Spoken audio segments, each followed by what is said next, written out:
UP में सपा और कांग्रेस के बीच समझौते में कांग्रेस को अमेठी, रायबरेली सहित 17 सीटें मिली हैं, जबकि सपा को 60 सीटें मिली हैं। सपा ने अपने कोटे से एक सीट टीएमसी के लिए छोड़ दी है। सीट शेयरिंग में कांग्रेस के हिस्से में रायबरेली, अमेठी, कानपुर, फतेहपुर सीकरी, बांसगांव, झांसी, सीतापुर, सहारनपुर, प्रयागराज, महाराजगंज, वाराणसी, अमरोहा, बुलंदशहर, गाजियाबाद, मथुरा, बाराबंकी और देवरिया सीट आई है। सपा से हाथ मिलाने के बाद भी कांग्रेस की राह आसान नहीं दिख रही है। कांग्रेस के हिस्से में आई 17 सीटों में रायबरेली ही सीट जीतने में कामयाब रही थी। सोनिया गांधी जीती थी, लेकिन वो राज्यसभा चुने जाने के बाद अब चुनावी राजनीति से दूर हो गई हैं। कांग्रेस 2024 में यूपी में एक ही सीट जीतती हुई नजर आ रही है, वो रायबरेली सीट है। यहाँ सर्वे उस समय का है जब रायबरेली सीट से प्रियंका गांधी और अमेठी से राहुल गांधी के चुनाव लड़ने की चर्चा थी,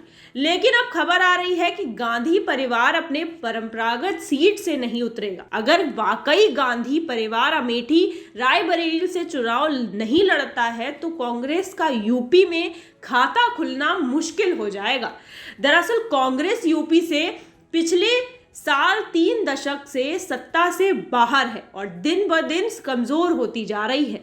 2019 में राहुल गांधी अमेठी लोकसभा सीट में चुनाव हार गए थे और सिर्फ सोनिया गांधी ही रायबरेली से जीती थी। यूपी में कांग्रेस जिन 17 लोकसभा सीटों पर चुनाव लड़ने की मशक्कत कर रही है, उसमें से 5 सीट पर दक्षक से जीत का स्वाद नहीं रखा। सहारनपुर में आखिरी बार कांग्रेस के यशपाल सिंह सांसद चुने गए थे। प्रयागराज सीट से अमिताभ बच्चन 1984 में आखिरी बार जीते थे। ऐसे ही अमरोहा सीट पर भी कांग्रेस 1984 में ही जीते थे। देवरिया सीट पर भी राजमंगल पांडे कांग्रेस के आखिरी सांसद रहे हैं। बुलंदशहर सीट पर आखिरी बार सुरेंद्र पाल सिंह कांग्रेस के सांसद चुने गए हैं। इंदिरा गांधी के निधन के बाद 1984 में लोकसभा चुनाव हुआ था और शोक के लहर में कांग्रेस ये सीटें जीती थी।